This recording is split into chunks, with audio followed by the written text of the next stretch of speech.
Hi guys, so I've made a video in the past about the R32 Skyline and what it's like to buy one of those and to import it, and I just thought that I'd make another one that's kind of a similar video, but another request for a vehicle that we get a lot that we actually don't sell a lot of. And the reason why is because they're not particularly easy cars to buy at the moment. And the car is the S13 Nissan Silvia. Now this is a super popular car right now because it's kind of the car that the youth have latched on to as being the go-to car that everybody wants at the moment. I can remember when I was in high school, the same thing went for the Honda Civics. And then after a while, nobody really wanted the Honda Civics anymore, and they wanted the 240SX, which is the American or Canadian version of the S13 Silvia, or the 180SX as it's called here.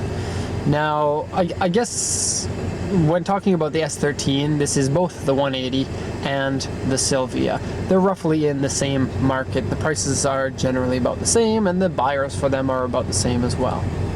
So the S14 and the S15 are a slightly different market than the S13.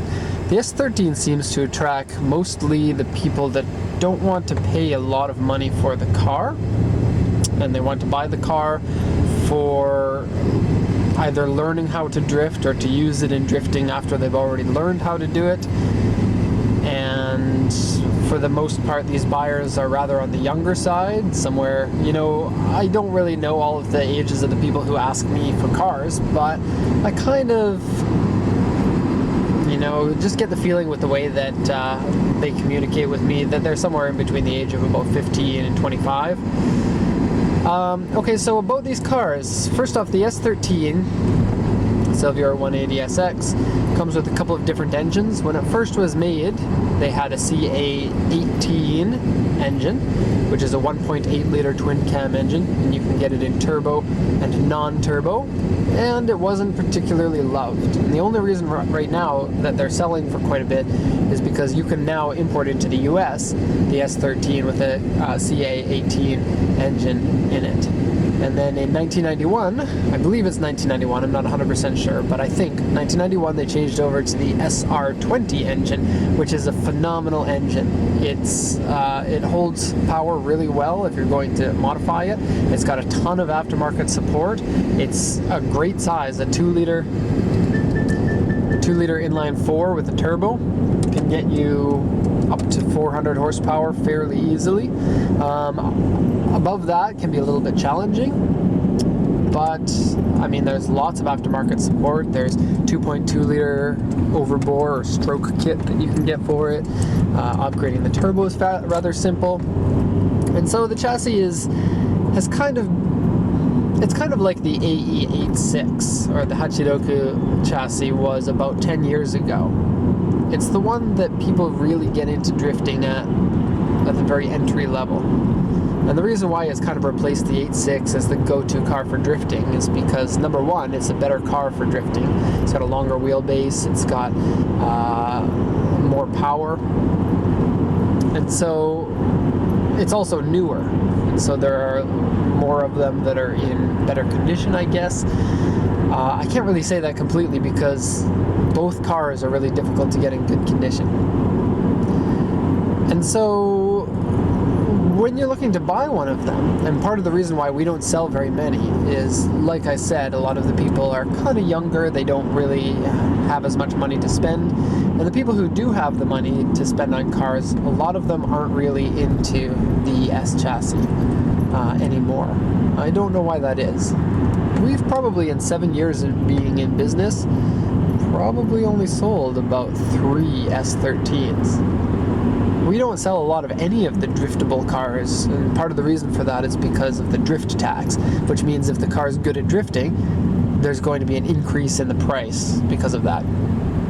And you see this right at the very bottom end of the prices. So just to give you a basic understanding of the prices, you can get an S13 anywhere from about the lowest is 200,000 yen, and about the highest is about 1,000,000 yen at the moment. And then you add in 100,000 yen for our service fee, and then shipping, which can be anywhere between 60,000 to 180,000, depending on your country, but most countries are somewhere in the range of about 120,000 yen, plus import taxes and everything. And so it's not I mean, you can get them for pretty cheap, but the ones that are cheap are usually ones that are kind of your missile quality. And a missile car, for those who don't know, is a practice drift car, or a kind of car that you would take drifting without feeling like you're going to be in a lot of trouble if you crash it. And so a lot of people will practice in their missile, and then they'll drive their nice car when they actually go to an event, for example. Or some people just have a missile car and they call it that, and that's the only drift car that they have. So yeah, the 200,000 yen ones are mostly missiles with lots of modifications. And when you modify a car, it doesn't always make it better. And I think that that's something that is kind of lost on a lot of people who don't really have experience in driving or buying cars. They see a car that has maybe like upgraded turbo on it and a front mount intercooler and adjustable suspension and pillow mounts, and they think, wow, look at all of these great aftermarket parts that would cost me $4,000 or $5,000 to install on the car. That's great, but the thing is, you get cars like that, they've already been used for drifting. A lot of them have been in fairly serious accidents and not repaired properly, and the cars, they feel really cheap. Lots of broken pieces in the interior, rips in the driver's seat, the chassis is kind of on its last legs. Something about drifting. When you drift your car, and even when you're driving a regular car and you turn around a corner, the chassis will twist. That's just the way that cars are. And when you go drifting and you're putting a lot more pressure on the car, your chassis twists a lot more. And gotta make sure I'm going through the right gate here at the toll collection. After a while of drifting, it just runs out of the ability to hold its shape. And it's hard to tell exactly how long you have with your car before that happens. And it's difficult to test what your structural integrity is in a car. And so if it's a car that has already been modified, has had the interior stripped, has only got one seat in it, there's a good chance that the car is pretty much on its last legs for anything except for racing in it. Things like roll cages added to the car can give you a lot more integrity and make the car less flexible.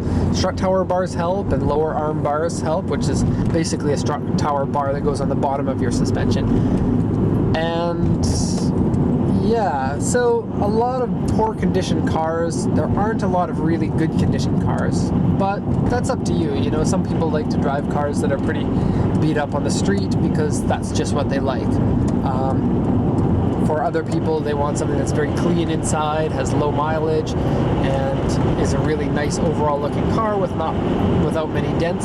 Cars like that, they tend to be really expensive for the S13, and the reason why is because so many of them get used for drifting that there are so few of them left for people who want them as street vehicles. And when there are few of a certain vehicle left, then the price goes up. And so the really good, clean versions of those cars end up costing a lot. And I guess the way that we sell is maybe not the same way as most companies sell, but if I think a car is a bad deal and a terrible car, then I will recommend not bidding on that car. And because so many of the cars are bad or terrible cars, you are going to hear me say, don't bid on this one, don't bid on this one, don't bid on this one. And this, you know, has something to do with the prices that I quote. We get a lot of emails like, how much does it cost for an S13?